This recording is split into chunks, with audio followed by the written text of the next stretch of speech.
Hello, everyone. We've been here so far for about 4 weeks. I say about, I actually mean right on 4 weeks. Today, Tuesday, marks the day that we left Canada. So, I figured we've been here long enough that I could maybe do a kind of retrospect? Look back and think of do a top 10 list of some of the weird stuff that happens in Malaysia to kind of give you a taste of what it's like to be here and how things are different. I've talked about some of these things in the blog, but not all of them. And I hope this doesn't come across as a list of things that frustrate me, because they don't all frustrate me. They're just weird little quirky things that we're getting used to being here that are way different than Canada. So I've compiled a list and I actually wrote it down. Number 10, bartering. This is a big thing, I think, in all cities. This is the wallet that I bought. It's hard to see right there. Oh, you can see it. Gucci. This was about 40 ringgit. I think I talked them down from 70 ringgit. It's probably going to fall apart in a little bit. I acknowledge that. It's probably made out of cardboard, but it does smell like leather. He made me smell it. So I expect that'll fall apart pretty soon. I also bought these today, just tonight. Wii games. Or wait, not Wii games. W games. I hope I'm not going to get into trouble for showing these. They were very inexpensive. But I bought them from a trustworthy merchant. Anyways, yeah, my strategy when I go to these, I've already developed a strategy. I've only done it twice and I already have a strategy, which is to play poor. Which works. If you go up and they say a price and you're like, oh, well, I only have, 30 ringgit, so. And then they'll bring it down a little bit. They don't quite ever buy it, so it'll be like, okay, 40, for you, special for you. And you're like, I only have 30. And walking away was something we were always told. Once you walk away and they lose the sale, they'll grab you and bring you back. And that worked for the authentic games that I bought. Wink. Number 9, drinking out of a bag. If you go to a restaurant here, not a restaurant, but like a stall somewhere on the street, and you order a drink, they'll give it to you in a cup, but the second that you leave, or if you want to go, or even if you want to get your drink to go, they give it to you in a plastic bag that they tie at the top, and then they tie a ribbon to it, and that you can hang it from your wrist. Number 8, pointing. You're not allowed to point in Malaysia. I guess this is offensive, so you have to do this with your thumb. Patty and I have such trouble with this. We point at everything. You don't realize how much you point until you're not allowed to, and then I think you do it more. Number 7, plug in electricity. This is, in all the rooms that we've stayed at so far, maybe not at Tiaman, but here for sure, and at Taman Negara for sure, they give you this giant key. Let me go get it. I'm an idiot. Let me explain. There's a giant key, like a plastic key, that they give you to stick in this slot. And it activates the power for the whole room, the water and the air conditioning and all the outlets. And I was an idiot and I wanted to show it to you, but in doing so, it would shut off all the lights. It's all up here. Number 6. This one's dirty. I've named it prostitutes, tranny waitresses, and drug use. It's interesting because it's a country where homosexuality is illegal, but there's a lot of tranny waitresses, as I've called them.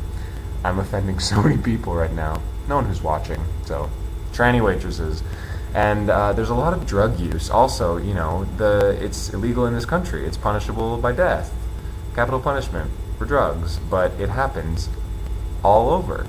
We see it in in back alleys where we shouldn't be wandering. There's a lot of drug use. Number 5, motorcycles. I don't like motorcycles, not because, they're dangerous or whatever, but as a driver, I don't like hearing on the radio the announcement that says, it's motorcycle season, so treat motorcycles as though they're vehicles, or something along the lines of that. I'm not making that up. The thing is, they don't treat themselves as vehicles. But weaving in and out of traffic, going double the speed limit, I don't know. Here, it's worse because the amount of motorcycles has got to double the amount of vehicles. There are so many of them. They hardly ever wear helmets. There's usually sometimes families, a woman will have her and her 2 kids, no helmets, going double the speed limit, weaving in and out of traffic. The worst part is that because pedestrians don't have the right of way here, you're dodging anyways. But you'll think that there's a clearing to cross the street of vehicles, and you'll start to cross, and all of a sudden a wily little motorcycle will pop out and just go right past you. Plus, sometimes they go on sidewalks. So do vehicles. Nowhere is safe. So, nowhere is safe. That's a bold statement, Beauchesne. Number 4, open sewers. They have these drainage systems, I think, in Malaysia because of their freak flash flooding that are these big, kind of just dug out cement holes, these giant V's along the side of the road, and often like all along like strip malls that are probably, I'd say, a meter deep. And they're extremely dangerous. They aren't covered in anything. And so there's like these little bridges that you can go over them to go into a store or something like that. But they're everywhere, literally, and there's nothing stopping you from walking into one, so you always need to be looking, which sounds stupid and sounds like, well, just look where you're going. But Morgan, who we're traveling with, fell into one, and I wasn't surprised when she did. Like, it would be easy to do. She really hurt her foot. Number 3, these are the big ones now. There's no tipping for the restaurants, which is something you had to get used to, because there's no tipping, the service changes. It's not necessarily worse, because I find them really friendly, but it takes a lot longer to get things, and actually makes paying a lot harder, because you can't just, if it's $17, you can't just give it 20 and leave. You need to wait and get the bill, which they never bring. You need to ask for it. They need to split it up. It's just hard, and then there's a little tax on it, but you need to get your exact change back because you're not supposed to tip them. So it actually makes it more difficult. Number 2, there's no toilet paper in the bathrooms. Instead, they have a hose. Just a hose. They're squatter toilets, and there's just a hose. This is gross. I don't like talking about bathroom nonsense. But no toilet paper. Take note. And the last one, the biggest one, number 1 is the animals. There are animals everywhere. Now, like I said in earlier blogs, it's like a rainforest here anyways. We're in a giant forest that we being Malaysia, kind of like carved into, and there's roads laid where animals once were and all that, but they're everywhere. There is cockroaches everywhere, there's rats, a lot of monkeys, just like along the road kind of thing. We took a walk to these parks, the butterfly park and the bird park and stuff, and there's just monkeys just on the street, big ones. And the Batu Caves had all those monkeys I took pictures of. A lot of dogs, a lot of just stray dogs. Mine and Patty's walk to work is just treacherous because we're both terrified of rabies, of course, because, the rabies epidemic. I don't know. We hear about a gross disease and automatically we're terrified of it. And they're everywhere. There's a lot of them. There's always this one that blocks our path, so we have to find a way around. We go kind of through the woods to get away from this dog on the street that's there every day and waits for us at the LRT station. There's a different one. And cats. Cats are probably the craziest. There's so many of them.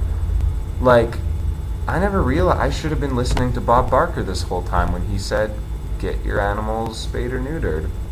Which we did, but like, the rest of the world needs to listen.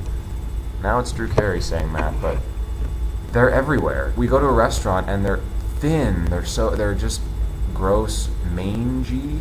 I don't know if that's a word. They're gross looking, and you just try and not let them brush up against you, but they're everywhere. And there was one at Tiaman that sounded like a human.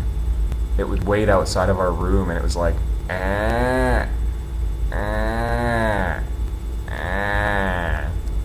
Honestly, I'm good at impressions, and that was spot on. So that's my top 10 list. Hope you guys liked it. Tomorrow is our first day of teaching, so I'll do a 4th week wrap up sometime later in the week. So, okay, bye.